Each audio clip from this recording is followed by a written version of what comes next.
تو سردی کا موسم چل رہا ہے، فل سردی چل رہی ہے۔ حدیث شریف میں آتا ہے سب سے کامل افضل عمل یہ ہیں، حدیث شریف کے الفاظ، سب سے کامل افضل ترین عمل یہ ہے کہ صبح تہجد میں ٹھنڈے پانی سے وضو کرے۔ ٹھنڈے پانی سے، وہ نفس کہتا ہے ٹھنڈا پانی ہے، لیکن ٹھنڈے پانی سے وضو کریں اللہ کے واسطے، اس کا اجر کبھی ضائع نہیں ہوگا، اس کا اجر کبھی ختم نہیں ہوگا۔ اور اگر آپ گھر پہ وضو کرتے ہیں، جتنے قدم آپ کے پڑیں گے اللہ اتنی آپ کو نیکیاں عطا فرمائے گا۔ گھر سے وضو کرنے والے بنے، گھر سے وضو کرنے والے بنے، نیکیاں قدم، نیکیاں نیکیاں، گناہ ختم، اللہ گناہ کو معاف فرمائیں گا۔ تو محترم نوجوان دوستو، خربوزے کو دیکھ کر انسان خربوزہ بن جاتا ہے، مطلب خربوزے کو دیکھ کر خربوزہ رنگ پکڑتا ہے، اللہ والوں کے صحبت میں رہ کر انسان اللہ والا بن جاتا ہے۔ ایک کپڑے کی دکان پر جائیں تو انسان کے دل میں شوق آتا ہے کہ میں نے کپڑے بیچنا چاہیے۔ ایک سونے کی دکان پہ جائیں تو انسان سوچتا ہے میرے بھی سونے کی دکان ہونا چاہیے۔ ایسی انسان اگر کسی اللہ والے کے پاس جاتا ہے تو اللہ تعالیٰ بھی اس کو اللہ والا بنا دیتے ہیں، اس کے دل میں شوق پیدا ہوتا ہے میں بھی اللہ والا بنوں۔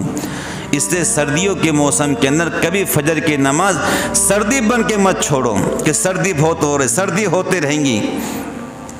حضرت عمر فاروق رضی اللہ تعالی عنہ اپنے دور حکومت کے اندر کہا کرتے تھے، او لوگو سردی کا موسم آ گیا ہے، اون کے کپڑے پہنو، اون کے کپڑے۔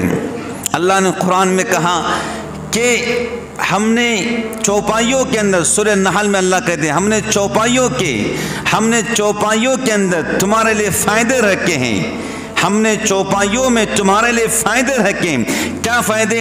ان کے بالوں سے اون کے کپڑے بنتے ہیں، اون کے کپڑے جو پہلے زمانے میں بہت چلتے تھے، اون کے کپڑے، اسے سردی نہیں بچتی۔ حضرت عمر فاروق اپنے دور حکومت میں کہا کرتے تھے، او لوگوں سردی کا موسم آ گیا ہے، اون کے کپڑے پہنو، چمڑے کے ساکس پہنو، چمڑے کے موزے پہنو، اور تہجد کی نماز پڑھو، تہجد کی نماز پڑھو، دین کے روزے رکھو۔ پھر کہا کرتے سردی انسان کی دشمن ہے، جلدی بدن میں داخل ہوتی ہے اور بہت دیر سے نکلتی ہے۔ سردی کا معمول ہے جلدی آتی ہے بدن کے اندر اور بہت دیر سے باہر نکلتی ہے۔ اس واسطے سردی کے موسم کے اندر اگر اللہ نے طاقت دی ہے اچھے گرم کپڑے خریدو، اس نیت سے کہ انشاءاللہ میرا بدن سردی سے محفوظ رہے گا اور میں انشاءاللہ نماز فجر پڑھنے مسجد میں جاؤں گا اور باجماعت انشاءاللہ فجر کی نماز پڑھوں گا۔ اور اس موسم کے اندر ہم سب نے کام کرنا ہے۔ کتنے ایسے لوگ ہیں جو بیچارے جن کے بدن پر پورا لباس بھی نہیں ہوتا ہے، جو فقیر اور غریب ہوتے ہیں، جو محتاج ہوتے ہیں، جو یتیم اور بے سہارا ہوتے ہیں، جو سردیوں کے موسم کے اندر ایسے بہت بندے آپ کو ملیں گے، بندیاں مل جائیں گی جن کے اپنے ذاتی مکان بھی نہیں ہیں، فٹ پاتھ پہ سوتے ہیں، کھلے آسمان کے نیچے سوتے ہیں، کھلے زمین پر سوتے ہیں۔ ہمارا فرض بنتا ہے اللہ کریم نے ہم کو جو کچھ دیا ہے ہم گرم کپڑے خریدیں اور ایسے بندوں کو سردی کے موسم میں یاد رکھیں۔ بتاؤ سردی ہو رہی ہے، وہ ٹھٹر رہے ہیں، وہ اکڑ رہے ہیں، اگر آپ نے ان پر گرم چادر اڑا دیے خدا کی قسم ان کے زبان سے دعا نکلیں گی جو دعا زندگی بھر آپ کے لیے کام آئیں گی۔ بولو آئیں گی یا نہیں آئیں گی؟ گرمی کے موسم میں کسی نے ٹھنڈا پانی پلا دیا انسان دل سے دعائیں دیتا ہے۔ سردی کے موسم کے اندر کسی نے ایسے بندے جو گرم کپڑے خرید نہیں سکتے ہیں ان کو دلا دیے تو بتاؤ وہ بندے کتنا آپ کو دعا دیں گے۔ کتنے ایسے یتیم بچے ہوں گے جو سردی کے موسم میں سویٹر ان کے پاس نہیں ہے، کن پٹی ان کے پاس نہیں ہے اور گرم ٹوپی ان کے پاس نہیں ہے۔ آپ اپنے بچوں کو لاتے وقت میں جو کچھ اللہ نے آپ کو طاقت دی ہے ایسے غریب اور نادار یتیم بچوں کے لے کر آؤ اور اپنے ہاتھ سے ان کو پہناؤ.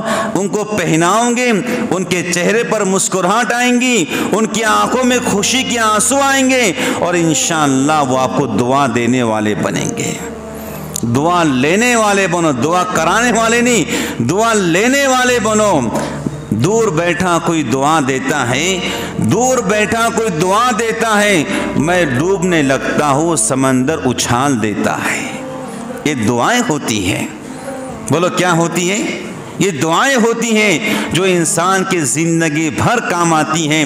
تو محترم نوجوان بزرگان دین, ساری بات کا خلاصہ یہی ہے کہ ہم انشاءاللہ الرحمن فجر کی نماز جماعت سے پڑھیں گے. بولو انشاءاللہ. ہم تہجد کی نماز پڑھیں گے, اللہ سے دعا کریں گے, اللہ ہم بھی آپ کے ہیں, گنہگار صحیح لیکن آپ ہی کے ہیں, ہمیں بھی نیک بنوا دیجیے, ہمیں بھی اچھا بنوا دیجیے, ہمیں بھی آپ کا مقبول اور محبوب بندہ بنوا لیجیے. فجر کی نماز ہوتی ہے, فجر کی نماز کے بعد قرآن پاک کی تفسیر ہوتی ہے جس کے اندر روز نئے بیانات, اللہ کے احکام, نبی پاک علیہ السلام کے طریقے, پچھلے انبیاء علیہ السلام کے واقعات اور سبق آموز باتیں ہمارے سامنے آتے رہتی ہیں. اس تفسیر قرآن میں ضرور بیٹھنا. اور پھر یہیں پر الحمدللہ ظہر کے بعد بھی تعلیم ہوتی ہے, عصر کے بعد بھی تعلیم ہوتی ہے, مغرب کے بعد بھی جمعہ کے دن یہاں پر بات ہوتی ہے, اللہ اس کے رسول کا پیغام لوگوں تک پہنچایا جاتا ہے. اور پھر ایسے ہی منگل کے روز ذکر کے مجلس اسے مسجد میں ہوتی ہے الحمدللہ. تو ذکر کے مجلس میں آدھا گھنٹہ صحیح نکال کر آئیں اور اللہ اللہ کرنے والے بنے. جمعہ کے دن بھی اسی مسجد کے اندر فجر کے بعد ذکر کے مجلس ہوتی ہے الحمدللہ, اس مسجد میں شریک رہیں اور ہر دن دعوت کا کام اس مسجد کے اندر ہوتا ہے, اس میں بھی جڑنے کی کوشش کریں. یہ سارے خیر کے کام ہیں اور یہ سارے کام اللہ تک انسانوں کو پہنچاتے ہیں. تو سب کریں گے انشاءاللہ.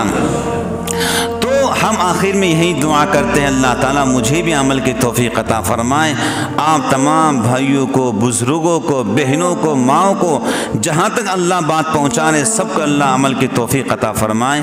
آمین ثم آمین. وآخر دعوانا ان الحمدللہ.